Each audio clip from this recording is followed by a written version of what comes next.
सुहागन ये कहे शुभ है तेरा संग ही ना। मैं हूँ खुश रंग ही ना, प्यारी खुश रंग ही ना।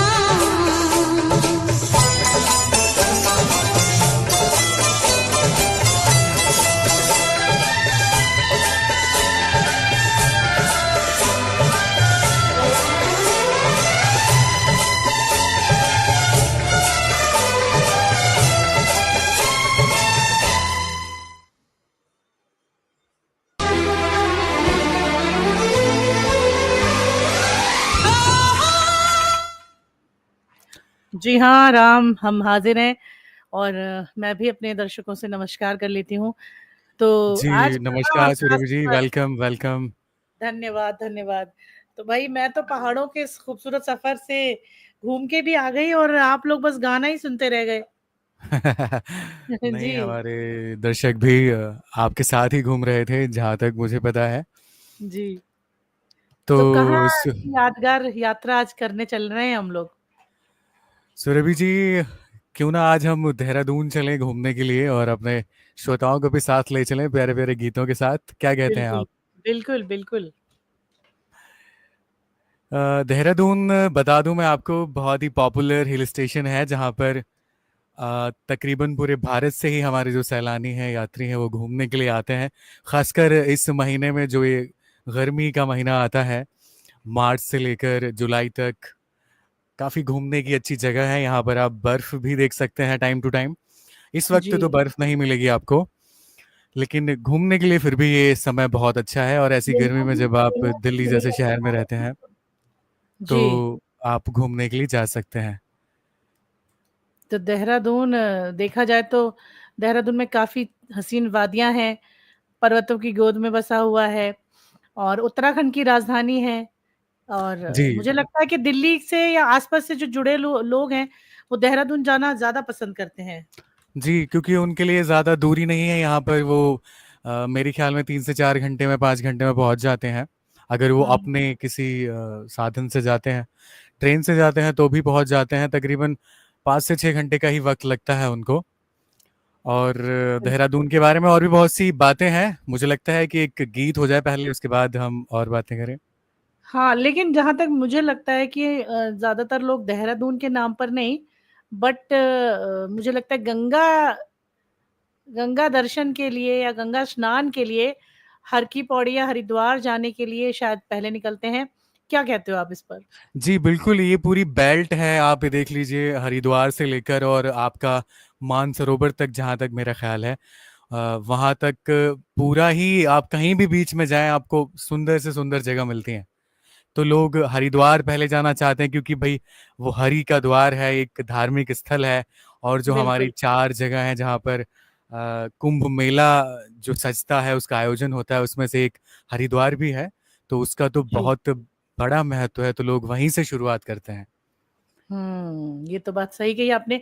तो चलिए इस सब पे बात करेंगे, लेकिन उससे पहले सुनवाते हैं आपको ये बहुत ही प्यारा सा गाना, और इस गाने के बाद बहुत सारी चीजें आपके साथ शेयर करनी है। दोस्तों बने रहिए हमारे साथ, कमेंट्स करते रहिए, लाइक करते रहिए, शेयर करते रहिए।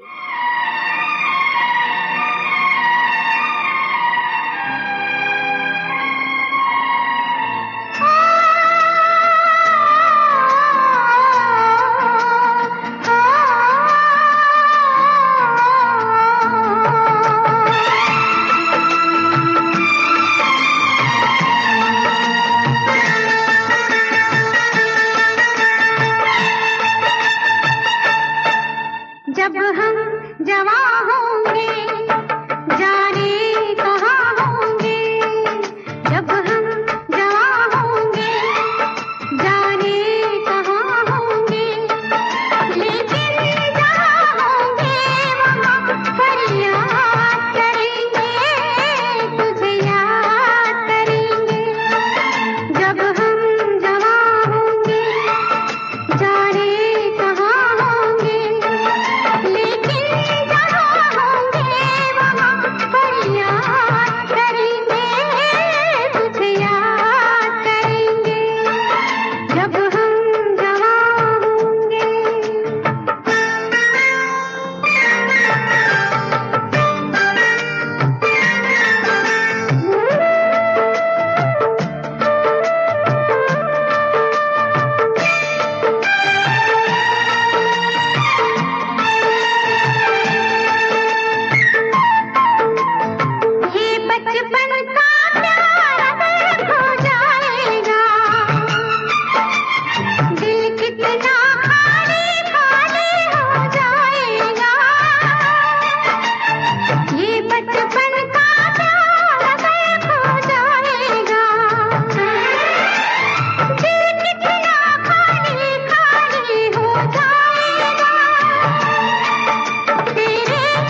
करेंगे जब हम जवान होंगे।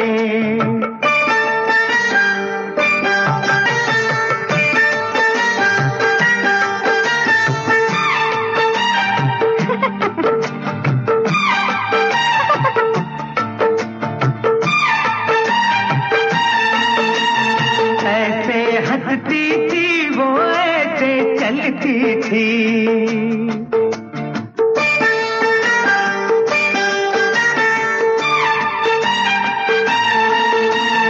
ऐसे हंसती थी वो, ऐसे चलती थी, चांद के जैसे छुपती और निकलती थी। ऐसे हंसती थी वो, ऐसे चलती थी, चांद के जैसे छुपती और निकलती थी। सबसे तेरी बातें तेरे बात करेंगे, तुझे याद करेंगे जब हम जवान होंगे, जाने कहाँ होंगे, लेकिन जहाँ होंगे वहाँ पर याद करेंगे, तुझे याद करेंगे जब हम जवान होंगे।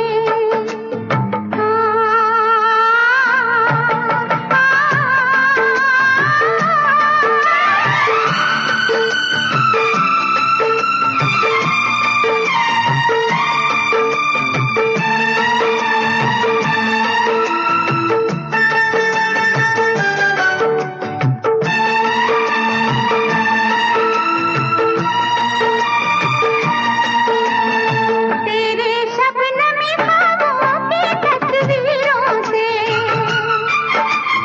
तेरी रेशम जुल्फों की जंजीरों से,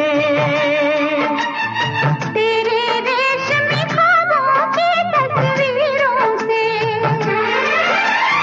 तेरी रेशम जुल्फों की जंजीरों से, कैसे हम अपने आप को आजाद करेंगे, तुझे याद करेंगे जब हम जवान होंगे, जाने कहाँ होंगे, लेकिन जहाँ होंगे वहाँ पर याद करेंगे, तुझे याद करेंगे जब हम जवान होंगे, जाने कहाँ होंगे, लेकिन जहाँ होंगे वहाँ पर याद करेंगे, तुझे याद करेंगे जब हम जवान होंगे।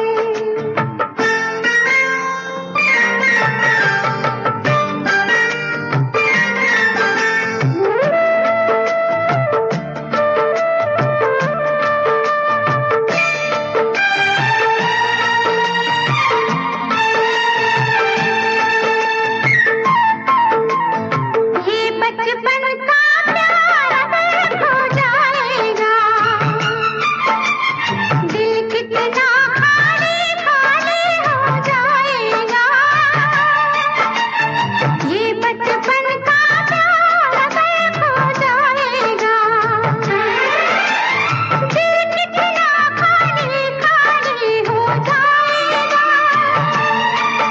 तेरे ख्यालों से इसे आबाद करेंगे, तुझे याद करेंगे जब हम जवान होंगे, जाने कहाँ होंगे, लेकिन जहाँ होंगे वहाँ पर याद करेंगे, तुझे याद करेंगे जब हम जवान होंगे।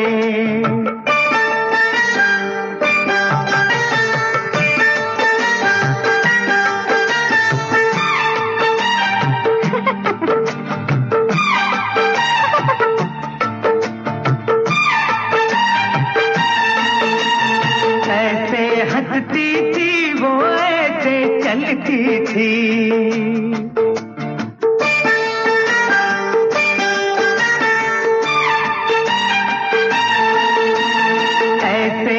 हंसती थी वो ऐसे चलती थी,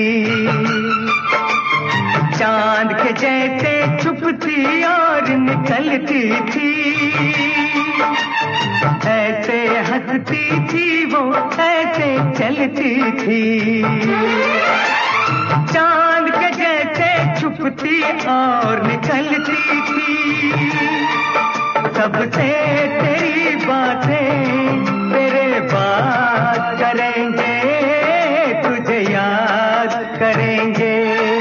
जब हम जवां होंगे जाने कहाँ होंगे, लेकिन जहाँ होंगे वहाँ पर याद करेंगे, तुझे याद करेंगे। जब हम जवां होंगे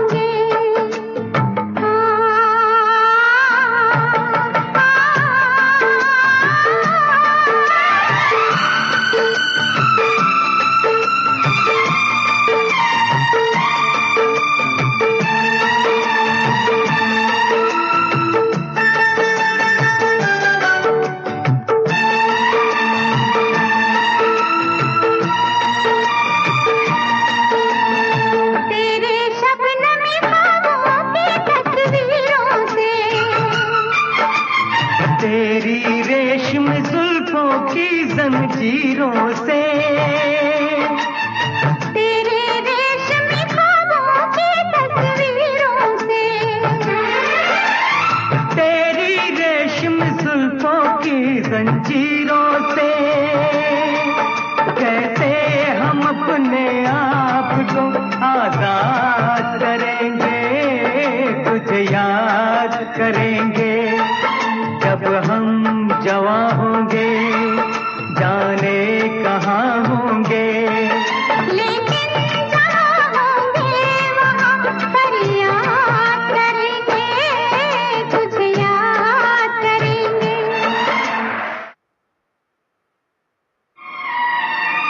वेलकम बैक। आप सुन रहे हैं यूट्यूब रेडियो और वक्त है प्रोग्राम खुशनुमा अफर का। तो सुरभि जी, अभी हम अपने श्रोताओं को देहरादून के बारे में और क्या जानकारी दें आप, और हमें क्या बताने वाले हैं? देखिए, देहरादून जो है वो उत्तराखंड की राज्य की राजधानी है, तो सबको पता है। एक बहुत ही जी सुंदर घाटी में बसी है, जो हिमालय की तलहटी में स्थित है। अब इसके इतिहास को जान लेते हैं। ऐसा जी कहा जाता है कि देहरादून का इतिहास रामायण और महाभारत काल से जुड़ा हुआ है। ये भी मान्यता है कि भगवान राम के भाई लक्ष्मण ने यहाँ तपस्या की थी। ऋषि मुनियों की भूमि है, क्योंकि नाम से ही पता चलता है ये। यहाँ कई आश्रम है, तपोस्थल है। अगर आप घूमने जाते हैं तो एक सहस्त्र धारा है। ये किसी ऋषि द्वारा बनाई गई मतलब बनाया गया तीर मार के महाभारत काल के दौरान बना हुआ स्थल है वो। उसके बारे में बताएंगे आपको। और देहरादून 2 शब्दों से बना है। देहरा यानी डेरा या आश्रम, दून यानी घाटी। जी अगर हम बात करें 17वीं शताब्दी की, तो एक गुरु थे राम राय। मे भी हो सकता है नाम में कुछ कंफ्यूजन हो सकता है, बट एक सिख गुरु थे। नाम को यहाँ पे हम थोड़ा महत्व कम दे देते हैं। तो उन्होंने एक डेरा बनाया था, और इसके बाद उनके जो शिष्य थे उन्होंने ही इसे देहरादून बोलना शुरू कर दिया। और मुगलों के बाद यहाँ पर नेपाल के सैनिकों ने, गोरखाओं ने कब्जा किया, 12 साल शासन भी किया। जी और अंग्रेजों ने देहरादून को एक एक बहुत शांत जगह के रूप में विकसित किया। यहाँ पर आप देखते हैं जितने बड़े-बड़े स्कूल हैं, जिसको हम दून स्कूल बोलते हैं, आप यकीन मानिए वो अंग्रेजों के द्वारा ही जन्म किए गए या बनाए गए ज़्यादातर स्कूल हैं। और इसी वजह से बिल्कुल लोग सुरभि जी, जो अंग्रेज थे वो ज्यादातर ठंडी जगहों पर ही अपना रहने का और ये सब बनाते थे, तो जी। इसलिए उन्होंने इस तरह से हिल स्टेशंस पर अपने स्कूल और ये सब बनाए हैं पहले से ही। जी, तो अब बहुत आधुनिक शिक्षित शहर हो चुका है, स्कूल हैं बहुत अच्छे-अच्छे, लोग वहाँ जाते हैं, पढ़ते हैं, रहते हैं, पर्यटन के लिए बहुत अच्छा है, शिक्षा है, प्राकृतिक सौंदर्य है। और सबसे अच्छी बात ये है कि यहाँ पर गंगा जी हैं, जिसको कि हम धार्मिक तौर पे पूजते भी हैं, और गंगा जी का बड़ा महत्व है। तो ये सारी चीज़ें मैंने बताई आपको। अब इसके बाद बनता है कि मंदिर वगैरह तो आप उसको अगली बार बताइएगा, मतलब अगले कट में आप जी उसको। जी सुरभि जी, और यहाँ पर मैं जिक्र कर दूं, जो आपने सहस्त्रधारा के नाम से एक झरना बताया, कहते हैं कि जी, वहाँ त्वचा के रोग खत्म हो जाते हैं। त्वचा के लिए काफी फायदेमंद चीज है वो। वो जो झरना जी, है वहाँ जी, जी। क्योंकि उसमें गंधक पाया हाँ, जाता वही है, हाँ, तो हाँ, वो सल्फर। ठीक है त्वचा के लिए। जी। बिल्कुल, वो जिसको हम गरम जल का स्रोत उस दिन बात कर रहे थे, करीब-करीब उस वही आप मान लीजिए। तो गाना सुनवा दूँ फिर एक? जी हाँ, हमारी एक श्रोता की फरमाइश भी है, तो अगर वो गाना आप सुनवा दें तो अच्छा रहेगा। अच्छा 1 मिनट उस गाने को मैं अभी सर्च करती हूँ, लेकिन उससे पहले मैं आपको ये सुनवा देती हूँ, ठीक है? जी।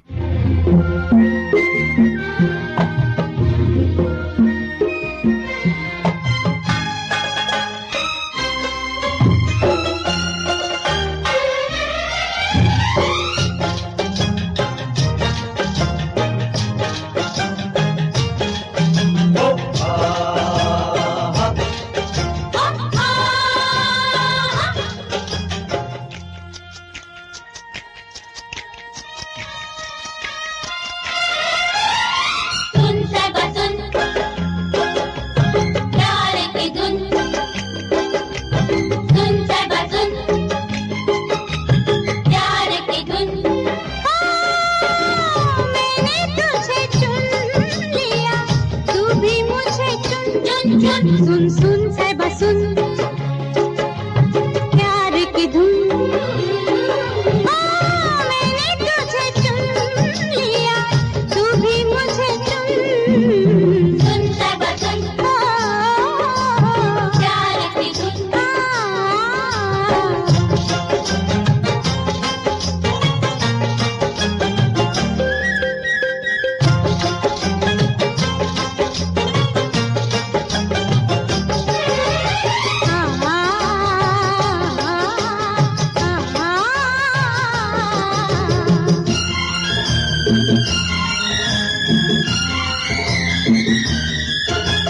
कोई हसीना कदम पहले बढ़ाती नहीं मजबूर दिल से ना हो तो पास आती नहीं हो मजबूर दिल से ना हो तो पास आती नहीं खुशी मेरे दिल को हद से ज्यादा है तेरे संग जिंदगी बिताने का इरादा है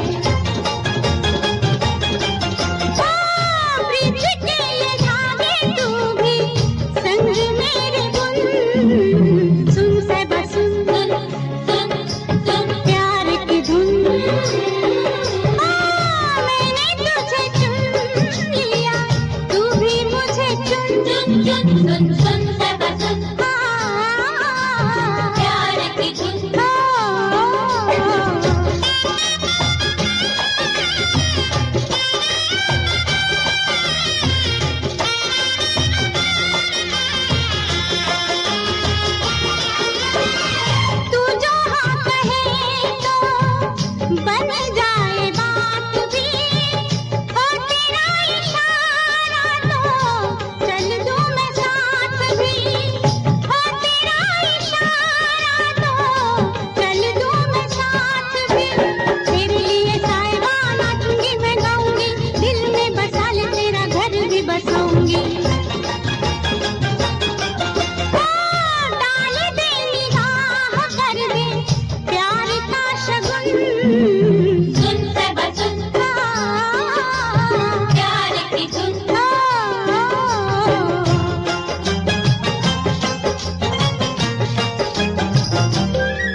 खुशी मेरे दिल को हद से ज्यादा है, तेरे संग जिंदगी बिताने का इरादा है।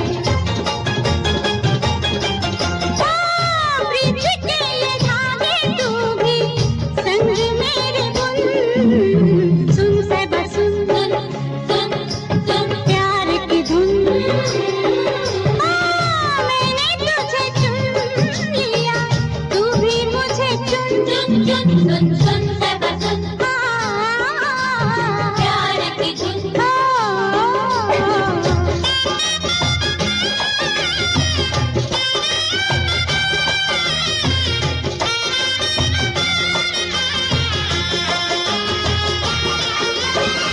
तू जो हाँ कहे तो बन जाए बात भी, हो तेरा इशारा तो चल दूं मैं साथ भी, हो तेरा इशारा तो चल दूं मैं साथ भी। तेरे लिए साहिबा नाचूंगी मैं गाऊंगी, दिल में बसा ले तेरा घर भी बसाऊंगी। डाल दे निगाह कर दे प्यार का शगुन, सुन साहिबा सुन, प्यार की धुन।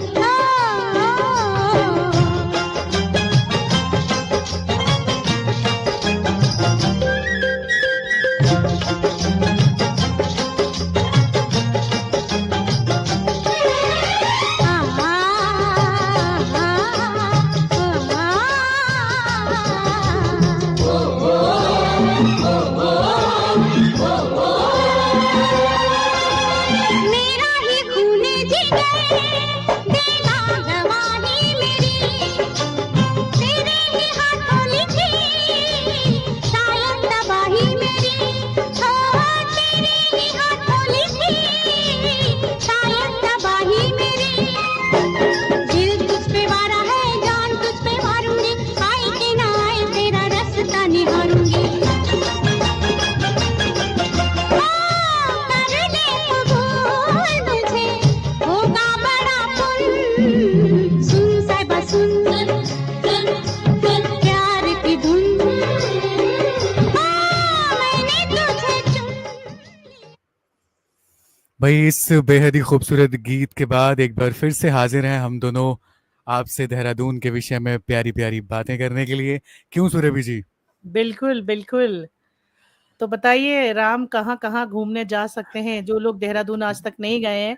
जी, तो सुरभि जी पहले तो देहरादून कैसे हम जा सकते हैं उस पर बात करते हैं। जी तो जी मैं मान के चलता हूँ कि अगर आप कहीं से भी आते हैं तो आपको दिल्ली होकर ही जाना पड़ता है देहरादून। तो दिल्ली से शताब्दी एक्सप्रेस, जन शताब्दी और मसूरी एक्सप्रेस आदि का आप इस्तेमाल कर सकते हैं देहरादून जाने के लिए। और जी वैसे आप दिल्ली से जा रहे हैं तो आप अपनी पर्सनल कार या बस का भी इस्तेमाल कर सकते हैं। दिल्ली से तकरीबन ये 250 किलोमीटर दूर है और 6 से 7 घंटे का वक्त आपको लगता है देहरादून जाने के लिए। और अगर आप हवाई जहाज से यहाँ जाना चाहते हैं तो वहाँ पर जो नज़दीकी एयरपोर्ट है वो है जॉली ग्रांट एयरपोर्ट। आप वहाँ जा सकते हैं हवाई जहाज से। उसके बाद आप लोकल टैक्सीज का इस्तेमाल कर सकते हैं देहरादून घूमने के लिए। जी और जैसा कि सुरभि जी ने हमें बताया कि वहाँ पर सहस्त्रधारा है घूमने के लिए और रॉबर्ट्स केव है, एक जगह बहुत ही खूबसूरत है, वो पहाड़ों के बीच है जहाँ पर गुफा में नदी जैसा अनुभव होता है आपको और पहाड़ों के बीच में से ये बहती है नदी, तो आप वहाँ जा सकते हैं। और मालसी डियर पार्क है, ये बच्चों के लिए काफ़ी अच्छी जगह है। यहाँ पर हिरण, मोर और भी जो जानवर होते हैं चिड़ियाघर में, वो आपको उस तरह की चीज़ें यहाँ पर देखने को मिलती हैं। और यहाँ पर एक काफ़ी फेमस मंदिर है, शिव का मंदिर है, जिसको टपकेश्वर के नाम से जानते हैं। ये भी जी एक गुफा में स्थित है सुरभि जी, और यहाँ जी पर नेचुरल रूप से पानी टपकता है, इसलिए इसको टपकेश्वर नाम से जानते हैं। जी जी साथ ही जी यहाँ पर फॉरेस्ट रिसर्च इंस्टीट्यूट है, बहुत सुंदर इमारत है ये, और हरे भरे लॉन, फिल्म की शूटिंग भी यहाँ पर होती है, तो आप वहाँ भी जाकर लुत्फ उठा सकते हैं। बाकी फिर देहरादून का एक प्रसिद्ध बाजार है यहाँ पर, जहाँ आप कपड़े, किताबें, जूते और लोकल खाने पीने की चीज़ों का इस्तेमाल कर सकते हैं। तो तो कुल यहाँ की मिलाकर जो एकदम जन्नत जन्नत है, जन्नत जी आप। बिल्कुल जन्नत है ये हमारे यात्रियों के लिए, सैलानियों के लिए और हमारे श्रोताओं के लिए भी, अगर वो भी जाना चाहे तो। तो भाई हमारे कई सारे श्रोतागण हमसे जुड़ रहे हैं। आप राम अपनी बेहद ही खूबसूरत आवाज में एक बार नाम पढ़ दीजिए उनका। जी, मैं बिल्कुल आपकी जैसी आज्ञा। हमारे साथ अवनी जी हमारे शो में जुड़ चुकी है, तो अवनी जी आपका बहुत स्वागत है आज के हमारे इस शो में। साथ ही हमारे शो में वर्षा जी जुड़े हैं। वर्षा जी पहले भी जुड़ते हैं, रेगुलर श्रोता हैं हमारे। तो वर्षा जी आपका बहुत स्वागत है हमारे आज के शो में। हम दोनों की तरफ से आपका बहुत बहुत शुक्रिया हमारे शो में जुड़ने के लिए। जी जी बिल्कुल। माया जी जुड़ी है हमारे साथ। हेलो माया, कैसी हैं आप? माया जी का भी बहुत स्वागत है आज के शो में। बिल्कुल बिल्कुल। तो भाई राम एक काम करते हैं, पहले एक गाना सुनवा देते हैं और जी जो गाने की फरमाइश हमें अवनी ने दी है, चलिए वो सुनवाते हैं। एक और गाने की फरमाइश उन्होंने लिखी है घर से निकलते ही। अगर आपके खजाने में वो गाना मिल जाए तो प्लीज आप ढूंढ के मुझे भेजिए, मैं जी, उसको आप बजाती हूँ। गाना प्ले करिए, मैं ढूंढने में लग जाता हूँ बस। जी जी बिल्कुल बिल्कुल।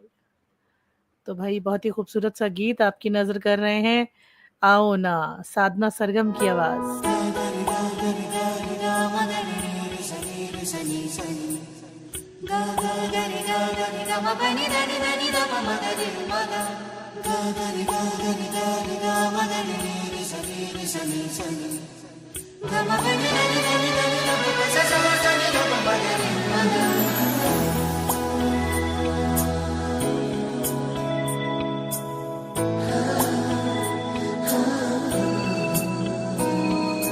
गूंजी सी है सारी फिजा, जैसे बजती हो शहनाइयाँ,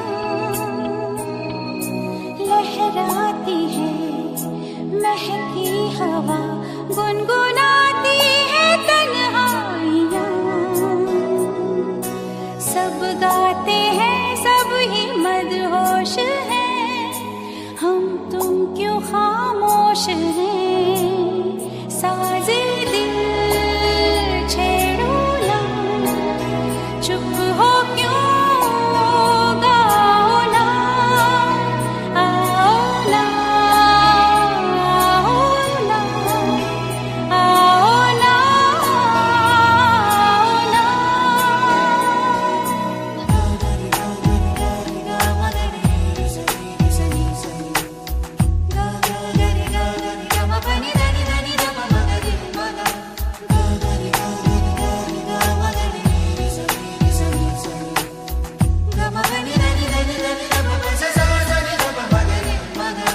तन मन में क्यों ऐसे बहती हुई ठंडी सी एक आग है।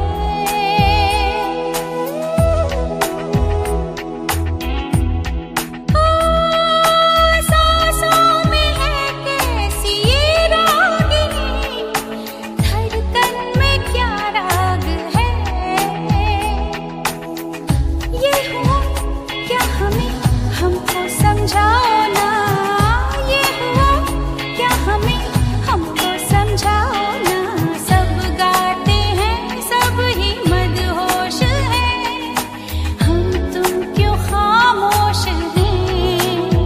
दिल में जो बातें हैं, होठों पे लाओ ना, आओ ना, आओ ना,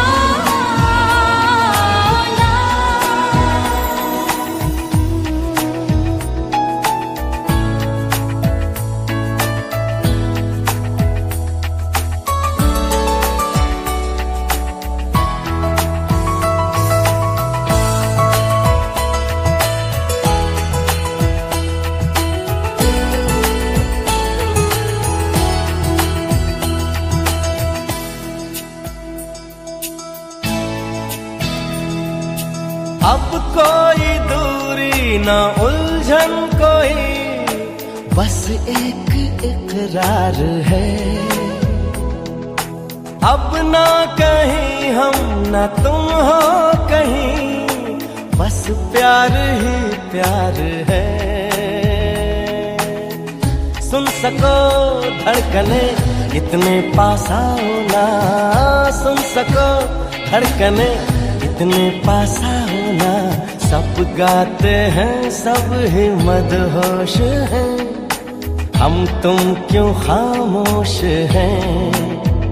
अब मेरे सपनों पे तुम ही तुम छाओ ना, आओ ना, आओ ना, आओ ना, आओ ना। गूंजी सी है सारी फिजा, जैसे बजती हो शहनाइयाँ, लहराती है महकी हवा, गुनगुनाती है तन्हाइयाँ।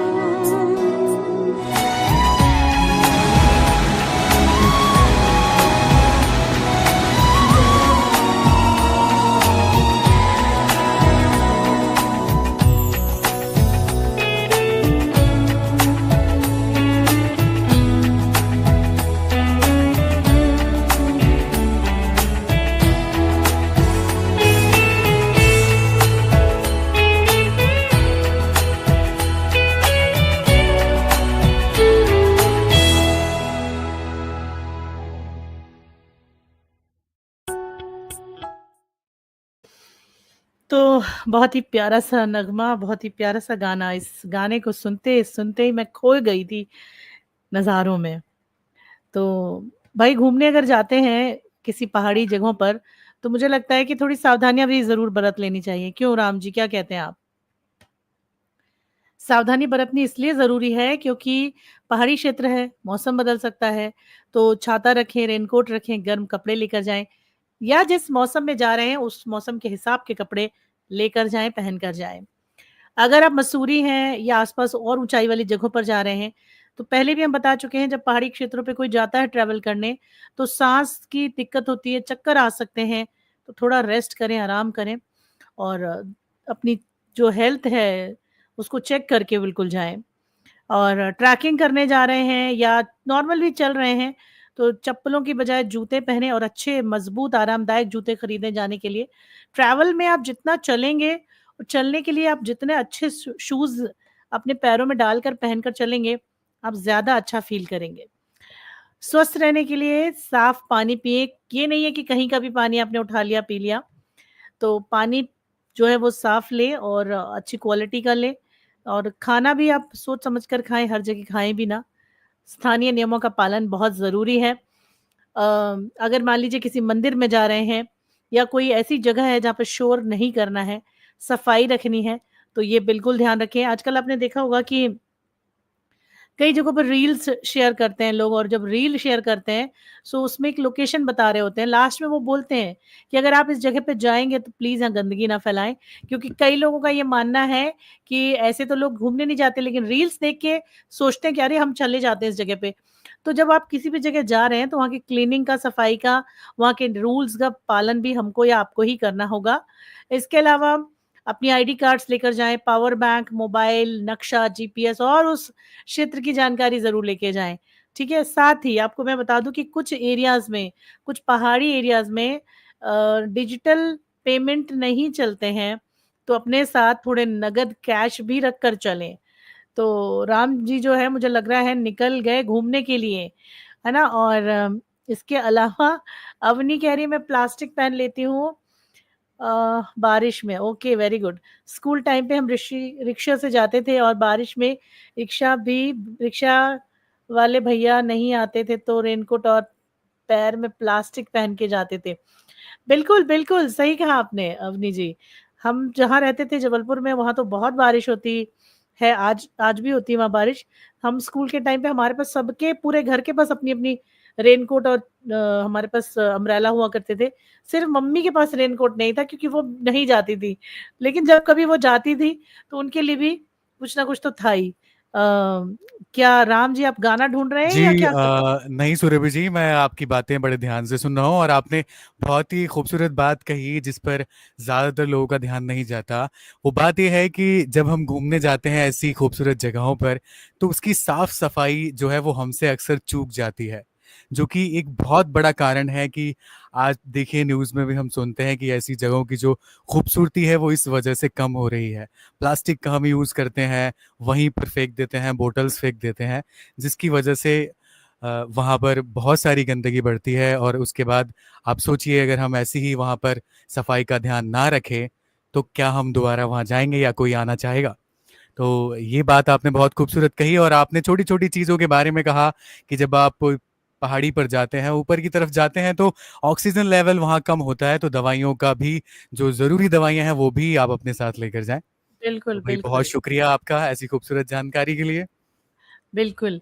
इसके अलावा जो घूमने की जगह जो कि आप बता रहे थे, इसमें आपने टपकेश्वर मंदिर के बारे में बताया था, ये गुफ़ा में बना एक शिव मंदिर है। इसके जी अलावा मसूरी जा सकते हैं लोग घूमने के लिए, जो कि देहरादून से करीब-करीब 35 टू 40 किलोमीटर दूर है। यहाँ पे कई सारे झरने, पहाड़, केबल कार, गन हिल और वही सेम चीज़ मॉल रोड। आपको वहाँ पे मॉल रोड भी मिलेगा। सो जी, आप मॉल रोड मसूरी हर जगह होता है, हम हर हिल जी, स्टेशन में बात करते हैं मॉल रोड की। जी। हाँ, अच्छा इसके अलावा एक फ़ेमस जगह और है जैसे सहस्त्रधारा, तो ये मैं गई थी अभी, सहस्त्रधारा भी काफ़ी अच्छा था, पर मैं ऐसे मौसम में गई थी तब जब बारिश भी हो रही थी, तो इसीलिए हम बहुत ज़्यादा देर उसके अंदर नहीं थे क्योंकि पानी अचानक बढ़ता है गंगा जी का।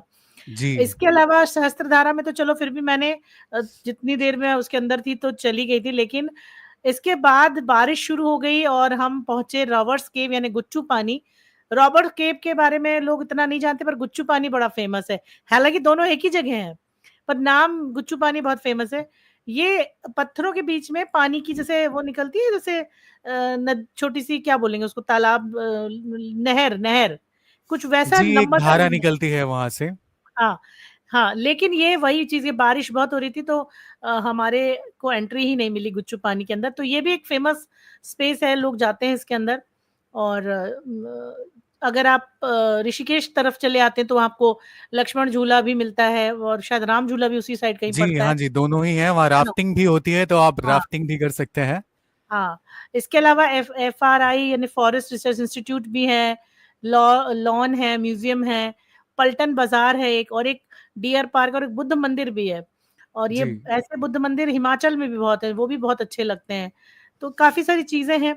इसके जी अलावा राजा जी नेशनल पार्क और लक्ष्मण सिद्ध मंदिर भी जा सकते हैं लोग घूमने के लिए। जी। तो ऐसी जगहों पे जाने के लिए बताइए अब मेरा तो तो मन करने लगा है कि मैं अभी उठूँ और अभी निकल लूँ, टिकट कटवाऊँ और सुरभि जी, आपका भी मन कर रहा है और आपकी बातें सुनकर हमारा भी और हमारे श्रोताओं का भी मन कर रहा है कि वो भी घूमने के लिए जाएं। और इसीलिए अवनी जी जो है वो कमेंट कर रहे हैं कि मैं देहरादून और मसूरी कभी नहीं गई, लेकिन सुन के बहुत अच्छा लगा है इनको, तो इनको जाना ही चाहिए और शायद ये जाएंगे भी। तो अभी बिल्कुल वक्त अवनी है एक और खूबसूरत गीत का। हाँ, अभी तुम्हारे साथ हम चलते हैं और बस ये गाना सुनवाते कि घर से निकलते ही, कुछ दूर चलते ही।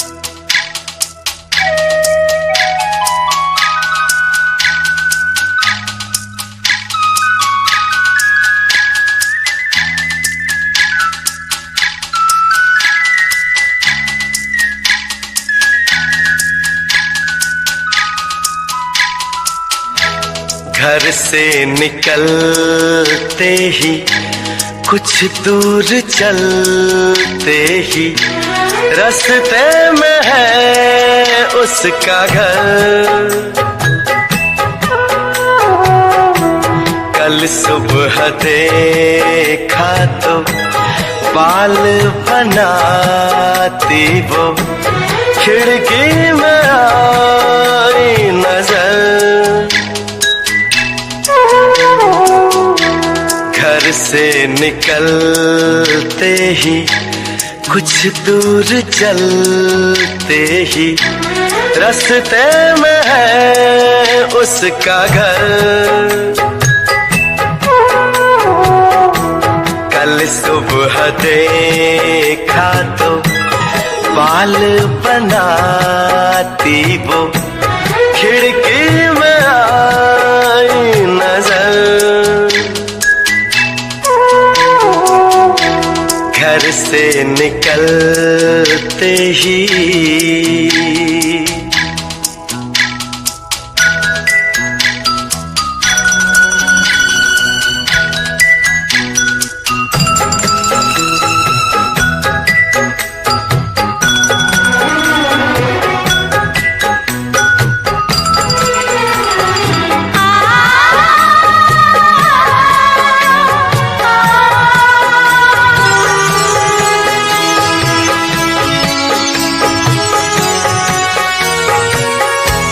मासूम चेहरा, नीची निगाहें, भोली सी लड़की, भोली अदाएं, ना अप्सरा है ना वो परी है, लेकिन ये उसकी जादूगरी है।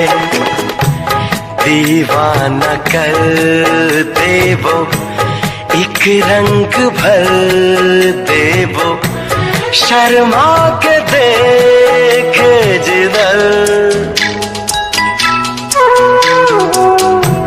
घर से निकलते ही, कुछ दूर चलते ही, रास्ते में है उसका घर।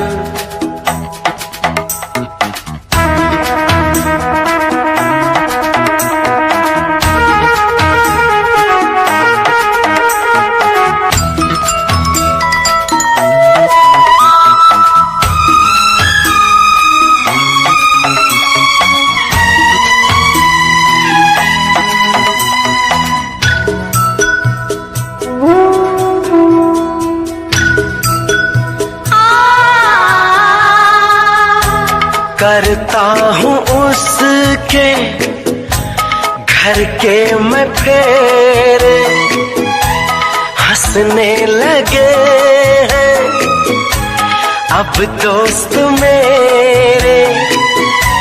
सच कह रहा हूँ उसकी कसम है, मैं फिर भी खुश हूँ, बस एक गम है। जिसे प्यार करता हूँ मैं, जिस पे मरता हूँ उसको नहीं है खबर।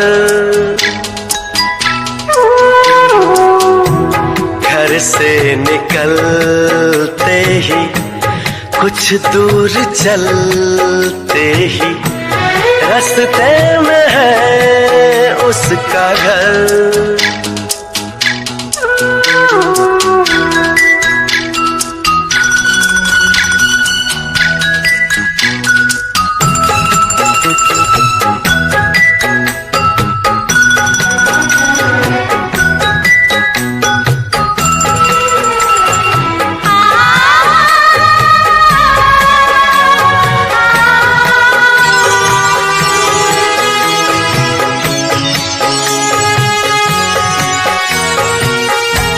लड़की है जैसे कोई पहेली, कल जो मिली मुझको उसकी सहेली। मैंने कहा उसको जाके ये कहना, अच्छा नहीं है यूं दूर रहना। कल शाम निकले वो घर से टहलने को, मिलना जो चाहे अगर। घर से निकलते ही कुछ दूर चलते ही रास्ते में है उसका घर। कल सुबह देखा तो बाल बनाती वो खिड़की में आई नजर।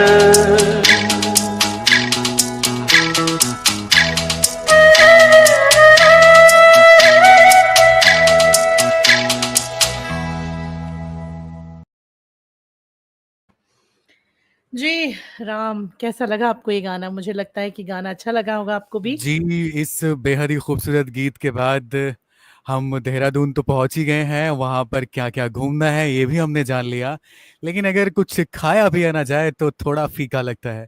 तो सुरभि जी, बिल्कुल, क्यों ना कुछ खाने पीने की बात कर ली जाए। बिल्कुल, बिल्कुल, नेकी और पूछ-पूछ। तो सुरभि जी, हम अपने श्रोताओं को बता दें कि अगर आप देहरादून जाते हैं तो देहरादून की कुछ प्रसिद्ध डिश हैं, तो उनके बारे में हम बात कर लेते हैं। वहां पर बहुत ही फेमस एक डिश है जिसका नाम है बाड़ी, दूसरी काफुली और आलू गुटकू, और भांग की चटनी। जी हाँ, भांग की चटनी, लेकिन ये मैं आपको रेकमेंड नहीं करता। आप ये ऑप्शनल है, आप खाएं या ना खाएं, लेकिन वहाँ की बड़ी फेमस है, इसलिए हमें कहना ही पड़ेगा। कहते हैं कि जो बाड़ी है वो गढ़वाल क्षेत्र में विशेष रूप से लोकप्रिय है, और ये अपने बेहद ही खूबसूरत स्वाद के लिए जानी जाती है, और ये पौष्टिक भी बहुत होती है। वैसे ही काफुली भी है, जो उत्तराखंड के जो भोजन है वहाँ का, उसमें एक अच्छा खासा स्थान रखती है, और ये सर्दियों के मौसम में ज्यादा पसंद की जाती है। और आलू गुटकू जो है, सॉरी गुटुक जो है, आलू गुटुक एक आम भारतीय खाद्य व्यंजन है जो उत्तराखंड में बहुत ज्यादा प्रसिद्ध है, और इसे स्पेशली भांग की चटनी के साथ ही खाया जाता है। तो सुरभि जी, मेरे पास तो यही थी बस खाने की चीजें। अगर आपके पास कुछ और ज्यादा है तो वो भी आप हमें बता सकते हैं। जी, जी, जी। देखो, भारत में उत्तराखंड में जो खाना खाया जाता है वो ज़्यादातर क्या होता है, वो स्थानीय चीज़ें उगाते हैं। मतलब सब्जियाँ कह लीजिए या जो है उससे ही बनाते हैं वो। बहुत ज़्यादा जी मसाले भी नहीं डालते हैं वो, है ना? जी और जैसे उस दिन हमने बात की थी क्या नाम है, सिड्डू की बात की, तो सिड्डू भी एक नॉर्मल भोजन है। वहाँ पर चटनी खाई जाती है अखरोट की, ठीक जी है? और इसी तरह तो अगर हम क्षेत्रों की बात करें तो कुमाऊँ है, गढ़वाल है, तो यहाँ पर अलग-अलग तरीके से लोग खाना खाते हैं, लेकिन जो फेमस है, तो मैं आपको 17 आइटम बता सकती हूँ। 17 सुनना चाहते हैं, तो बताइए, मैं आपको 17 आइटम बताती हूँ। जैसे कि एक जी, तो आपने बिल्कुल, एक एक करके आप बता ही दीजिए। जी, एक बाडी करके एक इनका आइटम होता है, जो कि उबलते पानी में कुट्टू का आटा डालते हैं और घी डालते हैं। तो जहाँ तक मुझे लग रहा है कि अगर आप आटे में घी डालते हैं, तो हमारे यहाँ तो आटा और घी डाल के जब हम बनाते हैं, तो वो हलवा बन जाता है। जी पर इसमें इन्होंने बाडी बताया, तो ये नमकीन है या मीठा, फिलहाल तो इसमें लिखा नहीं है, क्योंकि मैं ऑब्वियसली हमने खाया तो है नहीं, हम भी सर्च करते हैं, रिसर्च करते हैं। तो एक बाडी नाम का ये डिश इनका होता है, और बहुत सरल व्यंजन है। फिर एक काफुली होता है। काफुली जो होता है वो एक तरह से पालक, लाई और मेथी के पत्तों से बनाया जाता है। लोहे की कढ़ाई में पकाया जाता है, और चावल और गेहूं के पेस्ट और पानी से बनी ग्रेवी से खाते हैं। इसको बनाने का भी भाई देखो हमको पता करना पड़ेगा, लेकिन ये जी फेमस डिश है वहाँ की। एक होती है जी फानू या फाणू, ये भी स्वादिष्ट डिश बताई जा रही है। दालों को मिलाकर रात भर पानी में भिगो के एक सूप जैसा स्टू बनाते हैं, और फिर उसको राइस के साथ खाते हैं। तो ये भी खाने का स्वाद बढ़ाता है। जैसा कि भांग की चटनी बोली, अब ये भांग वैसा भांग नहीं है जिसको नशे के तौर पर इस्तेमाल करते हैं, ठीक है? ये जी भांग कच्चा भांग जिसको कहते हैं, जैसे इमली हो गई, आम हो गया, कुछ इस तरह से इसको बनाते। तो ये जो भांग की चटनी है, खाने में इमली जैसा खट्टा और तीखा स्वाद देती है। इसीलिए लोग इसको कहते हैं कि इसकी चटनी आप खा के देखिए। बाकी तो भाई अपने ऊपर है कि आप इसको खाते हैं कि नहीं खाते हैं, ठीक है? जी, और बिल्कुल। इसके बाद गढ़वाल का एक फन्ना करके होता है। फन्नाहा करके एक फेमस डिश है यहाँ पे। फिर कंडाली का साग, जो कि हरे पत्तेदार सब्जी होती है। झंगोरे की खीर, झंगोरे नाम का एक बाजरा मिलता है वहाँ पे, जिसको कि खीर बनाई जाती है, जिसमें सूखे मेवे और दूध डाले जाते हैं, तो उसको झंगोरे की खीर बोलते हैं। अगर आप जा रहे हैं तो आप एक बार खा के आइए गढ़वाली व्यंजन। ये गढ़वाली व्यंजन है। हाँ, जी ये जी गढ़वाली व्यंजन है एक्चुअली। एक होता है उड़द की दाल या काली दाल से बना हुआ चेनसू, तो ये भी खा सकते हैं। टमाटर का झोल, अब हमारे यहाँ भी टमाटर, आलू टमाटर की सब्जी बनती है, तो झोल हम मतलब मुझे लगता है कि शायद तरी वाली सब्जी तरी, होगी, हाँ, इसीलिए उसको आलू झोल। टमाटर की सब्जी, हाँ, जी। प्याज व्याज डाल के इसको बनाते हैं, तो ये आलू का झोल बोलते हैं, आलू टमाटर का। फिर बनता है इनके यहाँ कुमाऊनी रायता, ठीक है, जो कि हल्दी, खीरा और दही के साथ बनता है। अब बस ये कुमाऊनी बोलते हैं, हम अपना रायता बोलते हैं, क्योंकि दही और दही में प्याज टमाटर खीरा डाल के तो हम लोग भी बनाते हैं, ठीक है। बस हम उसको क्या करते हैं कि जीरे से और जीरा और हींग से हम उसको शुद्ध घी के थोड़े से थोड़ा सा एक मतलब बिल्कुल छोटा सा अमाउंट में घी डाल के छोंक लेते हैं हमारे यहाँ। फिर वो आलू गुटुक जो बोल रहे हैं, आलू गुटुक, ये मेरे ख्याल जी। से आलू को काट के बनाया जाता होगा या जो भी किया जाता हो, तो मैंने खाए तो नहीं। फिर एक होता है डुबुक। अच्छा, डुबुक का फेमस है ये, मेरे ख्याल से डुबुक जो है वो बिहार में भी फेमस है, पर यहाँ पे ये जो डुबकू या डुबके हैं वो कुमाऊनी व्यंजन है। ये दाल से बनता है और दाल के पेस्ट से। फिर एक होता है थटवानी और एक होता है भट्ट की चुटकानी। हे भगवान, कितने नाम है। जी, एक होता ये है देखिए, अरसा, सब्जियां तो वही हैं, लेकिन उनको अलग-अलग तरीकों से बनाया हाँ, जाता है, इसलिए उसके नाम भी अलग-अलग रख दिए अलग जाते है। हैं। अच्छा, अरसा नाम से बनता है यहाँ पे, ये मिठाई है, ठीक है, जी। ये मीठा व्यंजन होता है, कम कैलोरी वाला होता है, तो ये अरसा नाम से फेमस है यहाँ पे। एक इनके यहाँ सिंगोड़ी या सिंगोरी के नाम से जाना जाता है, ये भी दूध से बनता है और इसमें भी इसे मालू कोई सब्जी होगी वहाँ पे, उसके पत्ते में लपेट कर बनता है, पर ये मीठी कोई स्वीट डिश है। अच्छा, लास्ट में जो नंबर आता है वो आता है गुलगुला। तो गुलगुला सबको पता है, हमारे यहाँ हाँ भी जी, बनता है, गुलगुला तो आटे और यूपी गुड़ में भी से मीठा, बहुत हाँ, फेमस है। बिल्कुल। तो ये तो मिठाई नाश्ता है उत्तराखंड की, गुलगुला जिसको जी। कहते हैं। तो इतने सारे मैंने आपको डिशेस बता दिए हैं, अब जी, देख लेते हैं हम। सुरभि जी, हमारे साथ एक श्रोता जुड़ी हैं, अनीता गोसाई जी। वो उत्तराखंड से ही हैं, लिख रही हैं कि हम भी पहाड़ी हैं, तो उनको अच्छा, नॉलेज है अनीता जी, काफ़ी और उन्होंने काफ़ी कमेंट्स किए हैं भोजन को लेकर। तो भाई हेलो स्वागत अनीता है जी, आपका। कैसी हैं आप? बहुत बहुत स्वागत है आपका। बताइए, जो जो जितनी भी चीजें मैंने आपको बताई, ये सही बताई कि नहीं बताई? हेलो तेज कुमारी जी। और कुट्टू के आटा नहीं, रागी का आटा होता है। अच्छा, रागी का आटा, ओके। यहाँ पे कुट्टू लिखा था तो मैंने कुट्टू पढ़ दिया उसको। ठीक है, बहुत अद्भुत भोजन और पहली बार सुना। हमारे भारत में काफी वैरायटीज हैं। जी अवनी जी, बिल्कुल बिल्कुल सही कहा आपने। तो भाई राम, अब क्या करें, चलते चलते गाना सुनवा दें?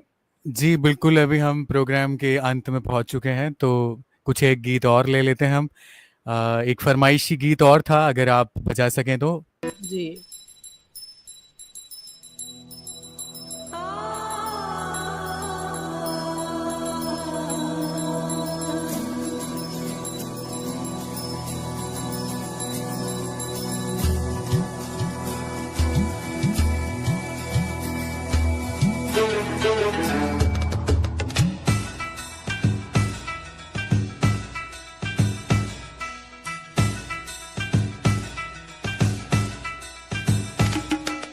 गोरी तेरी आंखें कहे रात भर सोई नहीं,